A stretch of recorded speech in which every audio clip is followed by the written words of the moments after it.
definitivamente no es una noticia. Ustedes saben que vienen las elecciones presidenciales. ¿Hablaremos de algo más, tal vez? Yo creo que no. Pero es una buena excusa para poder instalar una conversación pendientísima, enorme, un desafío gigante que le va a tocar al gobierno que sea, pues la realidad que tiene el país en materia de salud mental es un tema que tiene múltiples variables y que es muy difícil de abordar desde un solo sector, incluso si ese sector es el gobierno. Aunque la ley 21.331 establece que la salud mental tiene que ser tratada igual que la salud física, en lo concreto eso no ocurre.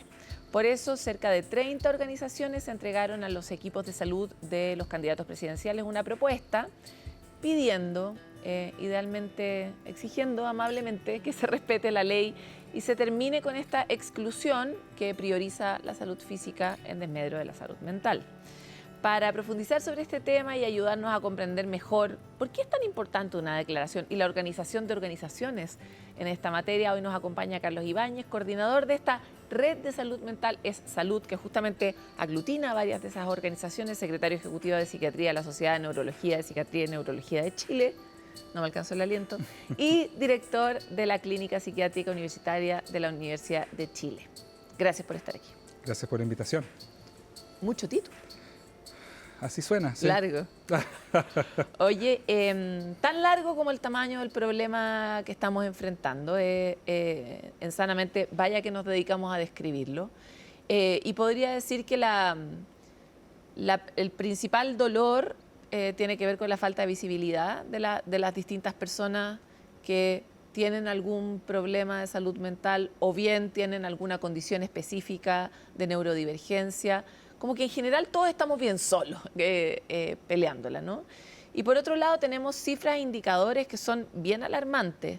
Pero ¿para qué voy a decir yo eso si en realidad por eso ustedes levantaron una declaración? ¿Cuál es el tamaño y los bordes de la urgencia cuando ustedes se la tratan de explicar a un candidato, si es que se lo encuentran en un ascensor? ¿Qué cosas le dicen? Bueno, hace muchos años que ya sabemos que la carga de enfermedad, o sea, cuánta gente enferma y no puede vivir su vida de alguna forma normalmente, es en gran parte producto de los problemas de salud mental y neuropsiquiátricos, ¿no? Estamos hablando de más o menos un cuarto de la carga de enfermedad en Chile es explicada por estos problemas de salud mental y neuropsiquiátricos desde antes de la pandemia, ¿ya? ¿Desde cuándo? Eso estamos hablando de 2007. Esos son los últimos estudios. ¿Ahí se empezó a despegar la curva? No, lamentablemente tenemos muy pocos estudios de carga de enfermedad en Chile. Estamos en este momento, ya hay algunos datos que van a actualizar este reporte, pero ha pasado... O sea, es la línea de base. Es la línea de base que no se ha hecho un seguimiento, ¿ya? Eso es parte muy importante del problema, que da cuenta de que no hay un estudio regular de qué es lo que pasa con la salud mental en Chile. Los estudios poblacionales que tenemos son de los 90. Después tenemos este estudio de carga de enfermedad del 2007 y después tenemos estudios muy específicos de ciertos problemas, por ejemplo... ¿Me puedes explicar la diferencia entre las dos cosas? Entre un estudio poblacional y un estudio de carga de enfermedad. Son focos distintos. El estudio poblacional lo que busca es decir, de toda la población, ¿cuántas personas tienen depresión? Ya. ¿Qué porcentaje de la población tiene depresión? Ese es el estudio, digámoslo así, epidemiológico de la población. Y este otro estudio que tiene un diseño distinto, es decir, del total de la gente que se enferma y se muere en nuestro país, ¿cuánto corresponde a salud mental? Atribuible a salud mental. Perfecto. Estos son diseños distintos. ¿Han tenido algún feedback de alguno de los candidatos a propósito de la declaración? Sí, nos hemos reunido con el equipo de Jara y con el equipo de Matei, ¿ya? Ambos nos han hecho saber que esto es algo que les interesa, ¿ya? Ahora que esto se traduzca en propuestas concretas y compromisos es más difícil. Ahí no lo hemos visto lamentablemente. Ahora, ¿hay cosas, datos nuevos que vamos acumulando o vamos entendiendo cuál es el nivel de impacto multidimensional que tiene el dolor por salud mental, ¿no? Y uno de ellos tiene que ver todo con, por ejemplo, la conversación de productividad, la cantidad de días por licencias que se piden en esta materia, pero ayúdanos lamentablemente tenemos que crear una cantidad de argumentos para convencer de que esta cuestión debiera ser una preocupación política enorme, porque parece que el simple dolor no es un movilizante suficiente. Y eso que como nunca estamos viendo eso, ¿no? Suicidios, personas muy jóvenes con mucho sufrimiento, padres muy acongojados por lo mismo, mayores muy dolidos por... La tasa de la población de hombres, por ejemplo, que no consulta y que finalmente también tiene tasas muy altas también de suicidio. Entonces, ¿cómo construye esta red un argumento para poner esto en la prioridad pública? Bueno, evidentemente aquí están los datos duros epidemiológicos, ¿cierto? Que tienen que ver con un cuarto que nombraba de los años perdidos por discapacidad en nuestro país son por salud mental. ¿Eso qué significa? Significa gente que no está trabajando. Eso significa que gente requiere apoyo del Estado para poder subsistir, digámoslo así. Gente que deja de producir. En ese sentido, ese es el mayor costo para el país. Cuando se enferman las personas o se mueren prematuramente, el país deja de generar la capacidad de crecer y de producir, ¿ya? Y los que de alguna manera, estando enfermos, siguen trabajando, está esto del presentismo, en donde en el fondo van a hacer presencia nomás, pero no están realmente conectados, se accidentan mucho más. Entonces, laboralmente y desde el punto de vista del crecimiento del país, que hayan problemas de salud mental, de consumo de sustancias, es muy grave para su desarrollo, ¿ya? Desde el punto de vista de los niños, ¿cierto? Y su capacidad de aprendizaje, su capacidad después de ser personas que aporten a la sociedad, que tengan esta idea de alguna manera de colaborar, de ser ciudadanos. Chuta, si alguien está con un trastorno psiquiátrico grave, la verdad es que se limita mucho, ¿no? Entonces, del punto de vista, evidentemente, de salud pública, del punto de vista del desarrollo del país y del desarrollo cívico, es muy, muy relevante y hay datos duros que lo sustentan. Y otro punto muy importante tiene que ver con que se sabe que hay muchas intervenciones que sirven y que se pueden hacer y que son costo efectivas. Ese es otro punto, el tema económico. O sea, el impacto de invertir en programas de prevención tiene un rédito brutal, mínimo 1 a 7, y de ahí hacia arriba, ¿ya? Entonces, hay un montón de cosas que se pueden hacer, que se han estudiado, que hay experiencias más o menos acotadas, pero que están ya funcionando en nuestro país y que lo que falta es la voluntad política para colocarlo al centro. Tú planteabas esta vertical que es muy relevante, que es el consumo de sustancias, tanto para prevenir el suicidio u otros problemas de salud mental, como también como indicador de lo que dice de nuestra sociedad. Entonces, primera pregunta, ¿qué hemos visto del consumo de sustancias? ¿Consumimos, como parece, más sustancias que antes? Y tenemos alguna forma de atajarlo, la sensación es como que solo crece. Yo diría que hay en esa línea noticias que no necesariamente son malas, ¿ya? Si nos vamos, por ejemplo, a los escolares, el consumo de tabaco ha ido disminuyendo muy significativamente en la última década, ¿ah? Estamos hablando de 15% a 1 punto y tanto. Si vemos el consumo de alcohol también en los escolares, pasó de un 40% el último mes a un 20% el último mes. Lo que habla de un impacto fuerte de la política pública. Exactamente. Y ahí yo creo que está el punto central. Ahí significó que a pesar de la presión de la industria tabacalera, se logró implementar impuestos caros, prohibir la publicidad,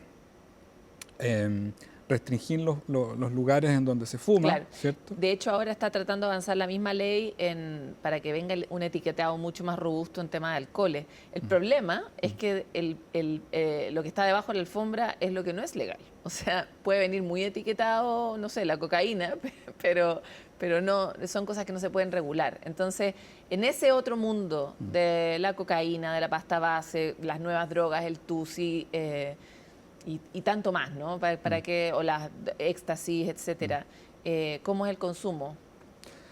Afortunadamente, las drogas ilícitas son menos consumidas que las drogas lícitas. Y eso es un punto bien importante, porque en el fondo parte de la facilidad de que uno accede a una sustancia también lo hace mucho más O sea, cuando uno mira desde el global, ¿es más preocupante el consumo de alcohol que el consumo, por ejemplo, de cocaína? Desde el global, sin lugar a dudas. Sí, o sea, el alcohol mata mucho más gente que la cocaína Mira qué interesante. en nuestro país y el mundo. Y tiene que ver con el volumen. O sea, en el fondo, Claro. mucha gente bebe alcohol, poca gente consume cocaína. ¿Ya? Claro. Entonces, redondeando, 1 de cada 10 personas que consume alcohol puede tener una adicción. 1 de cada 3 en la cocaína, 1 de cada 2 en la cocaína. ¿Ya? Hay muchas más problemas de salud relacionados con ambas sustancias, ¿cierto? Pero si nos fijamos en la adicción, claro, uno dice, el alcohol es menos adictivo que la cocaína, evidentemente, pero bueno, si 60% de la población bebe alcohol... Claro, uno puede hacer una medida y cambia mucho radicalmente. Exactamente, por eso las medidas poblacionales son las que sirven, porque afectan a toda la población. Y eso es lo que debiese ayudarnos en toda la salud mental, en adicciones, por supuesto. Juego, ¿para qué hablar de juego patológico, cierto? Bueno, y ese es otro mundo que se ha abierto mucho, nosotros lo hemos cubierto aquí en Sanamente, la adicción a los juegos, sobre todo estos de fútbol, que están, o sea, están dejando bien la escoba, porque además están muy a la mano, los niños chicos se consiguen las tarjetas de los papás y juegan desde los 11, 12 años y generan niveles de adicción muy grandes.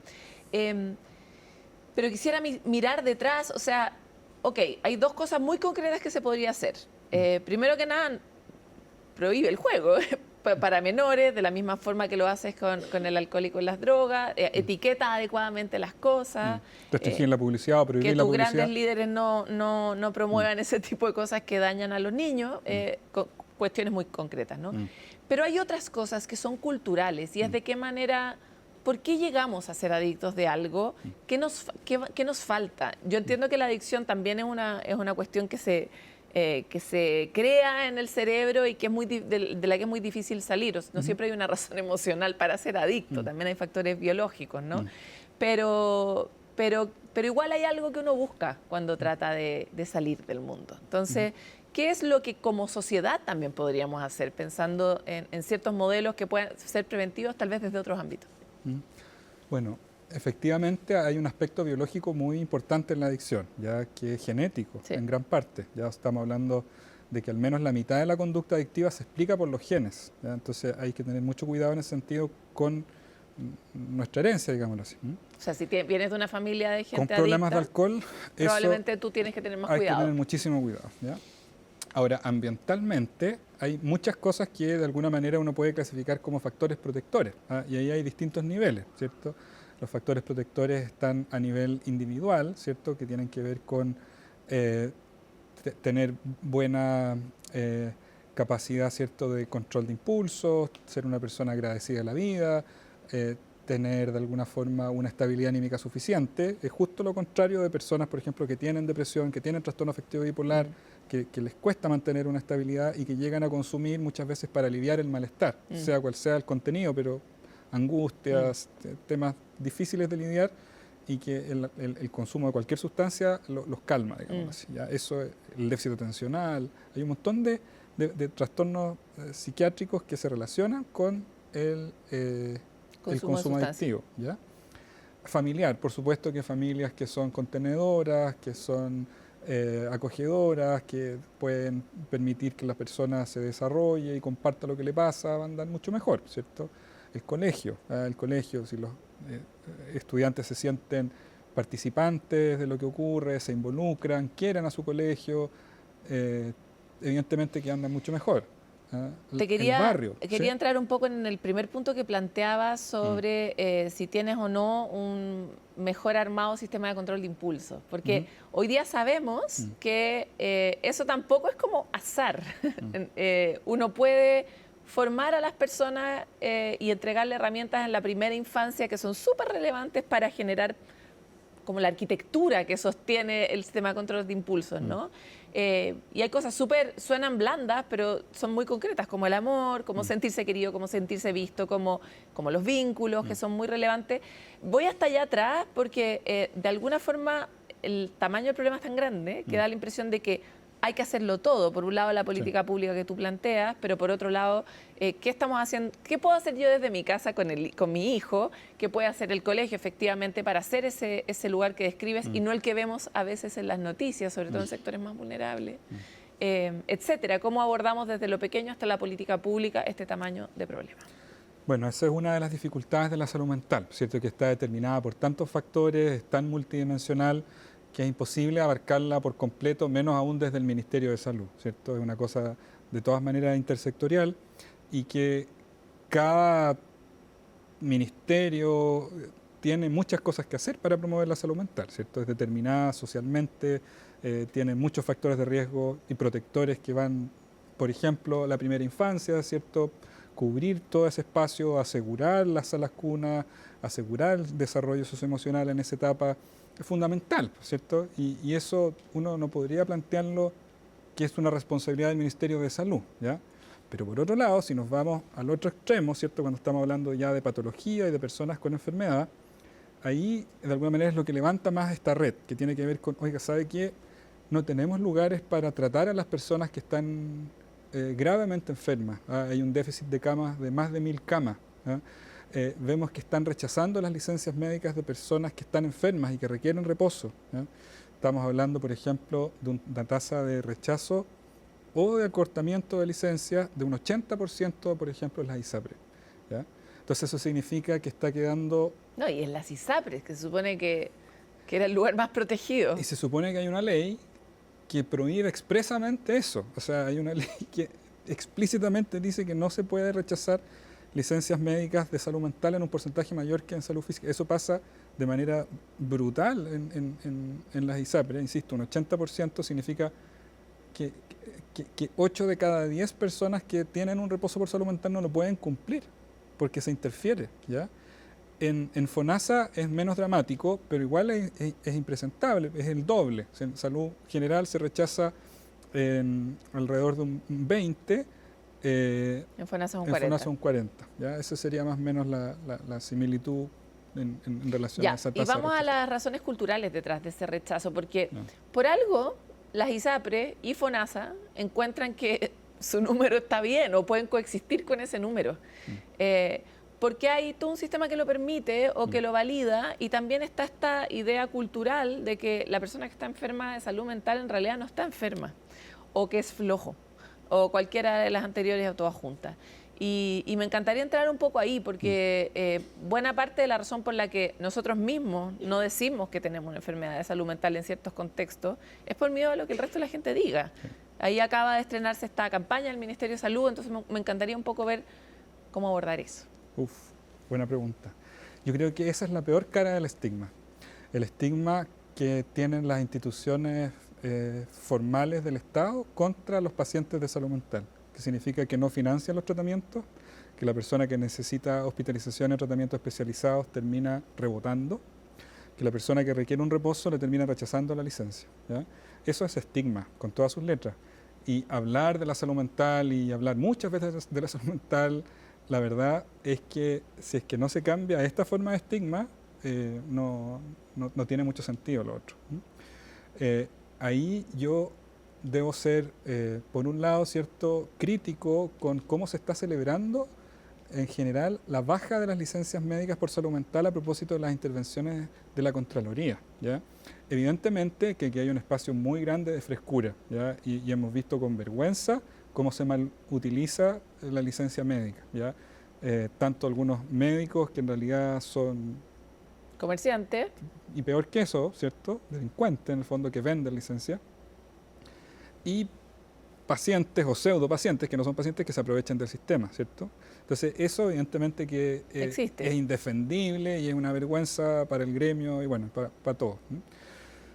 Pero eso no significa que se puedan rechazar el 80% de las licencias por salud mental. O sea, hay un gran paso a pillar a los frescos que perjudicar a las personas que requieren reposo, ¿ya? Entonces, este tipo de abusos, en el fondo es un abuso flagrante que está... Este dato lo publicó la Superintendencia de Salud. No es un dato que se me haya ocurrido a mí, no, es un dato oficial, ¿ah? Por una agencia de gobierno que estudia esto y que dice, mire, ¿sabe qué?